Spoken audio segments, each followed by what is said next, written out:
जय श्री कृष्ण। भगवान श्री कृष्ण का जन्मदिन आ रहा है, यानी कि कृष्ण जन्माष्टमी। आइए भगवान श्री कृष्ण के जन्म और उनके जीवन से जुड़े रोचक इतिहास के बारे में जानते हैं। जब जब धरती पर पाप और अधर्म हद से ज़्यादा बढ़ गया, तब तब भगवान ने धरती पर अवतार लिया है।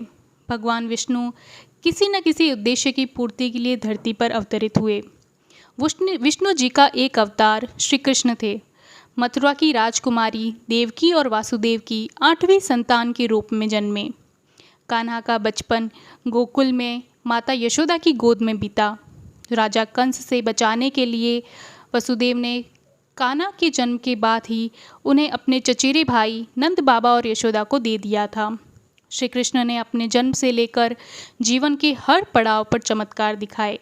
श्री कृष्ण के जीवन से जुड़े कई ऐसे किस्से हैं जो मानव समाज को सीख देते हैं, अधर्म और पाप के खिलाफ सही मार्गदर्शन करते हैं।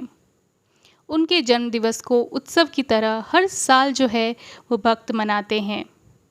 आइए भगवान श्री कृष्ण के जन्म के इतिहास के बारे में जानते हैं।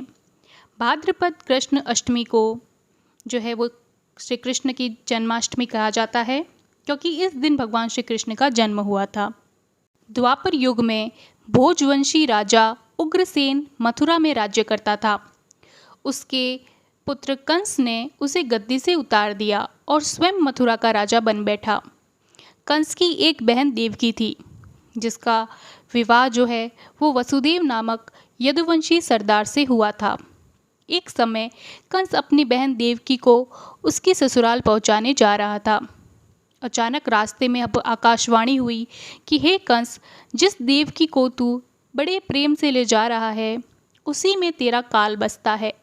इसी के गर्भ से उत्पन्न हुआ 8वां बालक तेरा वध करेगा। यह सुनकर कंस वसुदेव को मारने के लिए उद्यत हुआ। तभी देवकी ने उससे विनयपूर्वक कहा कि मेरे गर्भ से जो भी संतान होगी उसे मैं तुम्हारे सामने ला दूंगी। बहनोई को मारने से क्या मिलेगा तुम्हें। कंस ने देवकी की बात जो है वो मान ली और मथुरा वापस चला गया। उसने वसुदेव और देवकी को कारागृह में डाल दिया। वसुदेव देवकी एक एक करके 7 बच्चे हुए और सातों को जन्म लेते ही कंस ने मार डाला। अब 8वां बच्चा होने वाला था। कारागार में उन पर कड़े पहरेदार जो है वो बैठा दिए गए। उसी समय नंद की पत्नी यशोदा को भी बच्चा होने वाला था। उन्होंने वसुदेव देवकी के दुखी जीवन को देख 8वें बच्चे की जो है वो रक्षा का उपाय सोचा। जिस समय वसुदेव देवकी को पुत्र पैदा हुआ, उसी समय संयोग से यशोदा के गर्भ से भी एक कन्या का जन्म हुआ, जो कुछ और नहीं सिर्फ माया थी। जिस कोठरी में देवकी वसुदेव कैद थे, उसमें अचानक से प्रकाश हुआ और उनके सामने शंख चक्र गदा धारण किए चतुर्भुज भगवान प्रकट हुए। दोनों भगवान के चरणों में गिर पड़े। तभी भगवान ने उनसे कहा, अब मैं पुनः नवजात शिशु के रूप में धारण हुआ हूँ। तुम मुझे इसी समय अपने मित्र नंद जी के घर वृंदावन में भेजाओ और उनके यहाँ जो कन्या ने जन्म लिया है उसे लाकर कंस को दे दो। इस समय वातावरण अनुकूल नहीं है, फिर भी तुम चिंता मत करो। जागते हुए पहरेदार जो हैं वो सो जाएंगे। कारागार के फाटक अपने आप ही खुल जाएंगे और उफनती नदी यमुना तुम्हारे पार जाने के लिए वो रास्ता अपने आप ही बना देगी। उसी समय वसुदेव नवजात शिशु के रूप में श्री कृष्ण को एक सूप में रखकर कारागृह से निकल पड़े। अतः यमुना नदी को पार करके नंद जी के घर पहुँचे। वहाँ उन्होंने नवजात शिशु को यशोदा के साथ सुला दिया और कन्या को लेकर मथुरा आ गए। कारागार के फाटक जो है वो पहले की तरह वापस बंद हो गए। अब कंस को सूचना मिली कि वसुदेव देवकी को बच्चा पैदा हुआ है। उसने बंदीगृह में जाकर देखा कि देवकी के हाथ से नवजात कन्या को उसने जो है वो छीन कर पृथ्वी पर पटक देना चाहा, परंतु वह कन्या जो है वो आकाश में उड़ गई और उसने कहा कि तुझे मारने वाला तो वृंदावन में जा पहुंचा है। अरे मूर्ख, मुझे मारने से अब क्या होगा। वह जल्द ही तुझे तेरे पापों का दंड देगा। इसीलिए भगवान श्री कृष्ण के जन्म को जो है वो गोकुलाष्टमी, कृष्ण जन्माष्टमी, श्री जयंती के रूप में मनाया जाता है। सबसे बड़ा जो है वो जन्माष्टमी उत्सव मथुरा, वृंदावन, द्वारका में आयोजित किया जाता है। कृष्ण भक्त इस त्योहार को बड़े ही धूमधाम के साथ मनाते हैं। इस त्योहार को देव तत्व, प्रेम और धार्मिकता के प्रतीक के रूप में भी जाना जाता है। उनका जीवन और शिक्षाएं भक्तों को धर्म, कर्म और भक्ति के आधार पर जीवन जीने के लिए प्रेरित करती है। भगवान श्री कृष्ण की जन्मभूमि पर देश विदेश से लाखों श्रद्धालुओं की भीड़ उमड़ती है और पूरे दिन व्रत रखकर नर नारी तथा बच्चे रात्रि में 12 बजे मंदिरों में अभिषेक होने पर पंचामृत ग्रहण करके व्रत खोलते हैं। कृष्ण जन्मभूमि के अलावा द्वारकाधीश, बिहारी जी और अन्य सभी मंदिरों में भी भव्य आयोजन होता है और यहाँ पर भारी भीड़ होती है। भविष्य उत्तर पुराण में कृष्ण द्वारा कृष्ण जन्माष्टमी व्रत के बारे में युधिष्ठिर से स्वयं कहलाया गया है कि मैं वसुदेव एवं देवकी के भाद्र कृष्ण अष्टमी को उत्पन्न हुआ था, जबकि सूर्य सिंह राशि में था, चंद्र वृषभ राशि में था और नक्षत्र रोहिणी था।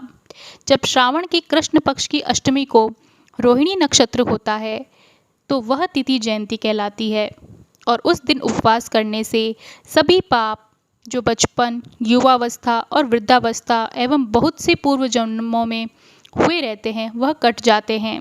इसका फल यह है कि यदि श्रावण कृष्ण पक्ष की अष्टमी को रोहिणी हो तो न यह केवल जन्माष्टमी होती है, किंतु जब श्रावण की कृष्ण जन्माष्टमी से रोहिणी संयुक्त हो जाती है तो यह जयंती कहलाती है। आइए भगवान श्री कृष्ण के जीवन से जुड़े कुछ रोचक तथ्यों के बारे में जानते हैं। भगवान श्री कृष्ण ही थे जिन्होंने अर्जुन को कायरता से वीरता, विषाद से प्रसाद की ओर जाने का दिव्य संदेश श्रीमद् भगवद गीता के माध्यम से दिया था। कालिया नाग के फन पर नृत्य किया, विदुराणी का साग खाया और गोवर्धन पर्वत को उठाकर गिरधारी कहलाए। समय पड़ने पर उन्होंने दुर्योधन की जंगा पर भीम से प्रहार करवाया, शिशुपाल की गालियां सुनी, पर क्रोध आने पर सुदर्शन चक्र भी उठाया। अर्जुन के सारथी बने, उन्होंने पांडवों को महाभारत के संग्राम में जीत दिलवाई। 16 कलाओं से पूर्ण वह भगवान श्री कृष्ण ही थे जिन्होंने मित्र धर्म के निर्वाह के लिए गरीब सुदामा की पोटली के कच्चे चावलों को भी खाया और उन्हें बदले में संपूर्ण राज्य दे दिया। उन्हीं परम दयालु प्रभु के जन्म उत्सव को जन्माष्टमी के रूप में मनाया जाता है। जन्माष्टमी पर जो है वो भक्त श्रद्धा अनुसार उपवास रखते हैं। भगवान श्री कृष्ण की विशेष पूजा अर्चना की जाती है। बाल गोपाल की जन्म मध्य रात्रि में हुआ था, इसीलिए जन्माष्टमी की तिथि को मध्य रात्रि को घर में मौजूद लड्डू गोपाल की प्रतिमा का जन्म कराया जाता है। फिर उन्हें स्नान करवाकर सुंदर वस्त्र धारण कराए जाते हैं। फूल अर्पित करके धूप दीप से वंदन किया जाता है। कान्हा को भोग अर्पित किया जाता है। उन्हें दूध, दही, मक्खन बहुत ही पसंद है, इसलिए भगवान को भोग लगाकर सबको यह प्रसाद वितरित किया जाता है। कुछ जगहों पर जो है वो कृष्ण जन्माष्टमी को दही हांडी रखकर भी मनाया जाता है। दही हांडी का आयोजन होता है। इसका महत्व जो है वो गुजरात और महाराष्ट्र में बहुत ज़्यादा है। दही हांडी का इतिहास बहुत ही दिलचस्प है। वह ये है कि बाल्यकाल अवस्था में कान्हा बहुत ही नटखट थे।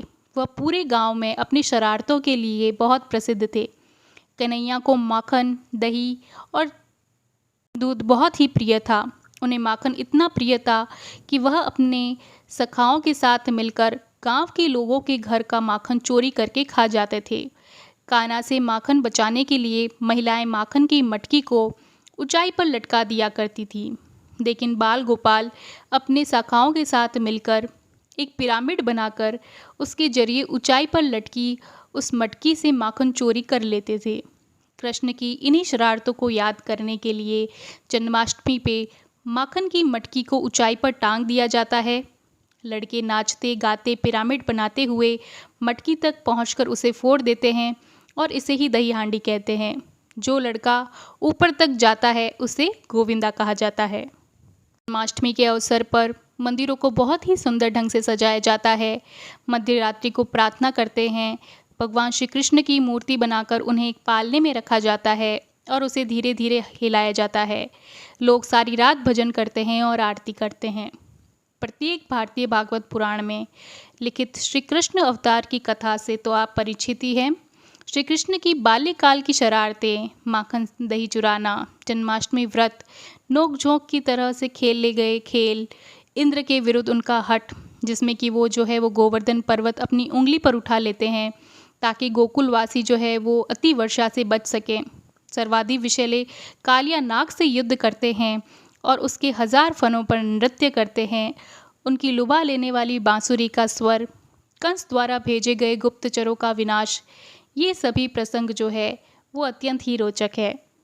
कृष्ण जन्माष्टमी का महोत्सव विशेष रूप से वृंदावन, मथुरा, द्वारका, गुरुवायूर जो कि केरल में स्थित है, उडुपी जो कि कर्नाटक में है, और सभी इस्कॉन मंदिरों में आयोजित होता है। मथुरा जो उनका जन्म स्थान है, वहाँ पर विशेष आयोजन होता है, सवारी निकाली जाती है। दूसरे दिन नंदोत्सव मंदिरों में दंत कथाएँ होती है। भगवान श्री कृष्ण की लीलाओं का वर्णन जितना करे उतना ही कम है।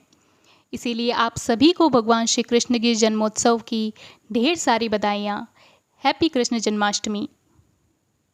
जय श्री कृष्ण।